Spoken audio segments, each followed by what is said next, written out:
प्रकृतिले आफ्नै हातले कोरेको जस्तो लाग्ने अनौठा अनौठा ढुङ्गाका आकृतिहरूले भरिएको एउटा हरियाली सुन्दर ठाउँ यो हो दोलखा जिल्लाको जिरी नगरपालिका 1 पुम्पामा रहेको इस्टर्न पार्क। यहाँ पाइला टेक्ने बित्तिकै शान्त वातावरण, चिसो हावा र प्रकृतिको मिठो स्पर्शले मनै लोभ्याइदिन्छ।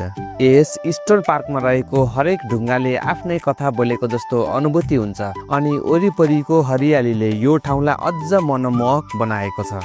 आजको यो भिडियोमा म तपाईहरुलाई यही सुन्दर इस्टर्न पार्कको दृश्यहरू देखाउँदैछु, त्यसैले भिडियो अन्त्यसम्म हेरेर साथ दिनुहोला अनि प्रकृतिको यो अनुपम सौन्दर्य स्थान तपाईहरुलाई कस्तो लाग्यो कमेन्ट पनि गरिदिनु होला, सँगै भिडियोलाई शेयर पनि गरिदिनु होला।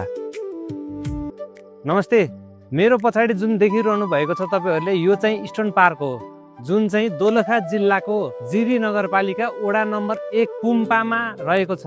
यो स्थानमा आएपछि तपाईहरुले यहाँ विभिन्न किसिमका ढुङ्गाहरूमा विभिन्न किसिमका आकृतिहरू देख्न सक्नुहुन्छ, जुन चाहिँ एकदम आश्चर्यजनक पनि देखिन्छ। सँगै यहाँ ढुङ्गालाई सिंगारेर अहिले विभिन्न किसिमका मूर्तिहरू पनि तयार भइरहेको रहेछ। यहाँबाट पारिरहेको छ हाम्रो रामेछाप जिल्लाको गोकुलगङ्गा गाउँपालिका वडा नम्बर 1 को गजाङ। यहाँ घुम्न आउनको लागि तपाईहरु मन्थलीबाट आउन पनि सक्नुहुन्छ भने जिरीबाट पनि आउन सक्नुहुन्छ। तपाईहरुलाई जिरीबाट जम्मा 1 घण्टामा यहाँ आइपुग्नुहुन्छ। यहाँ आएर तपाई विभिन्न मौसममा यहाँको हरियाली वातावरणसँग रमाउन सक्नुहुनेछ।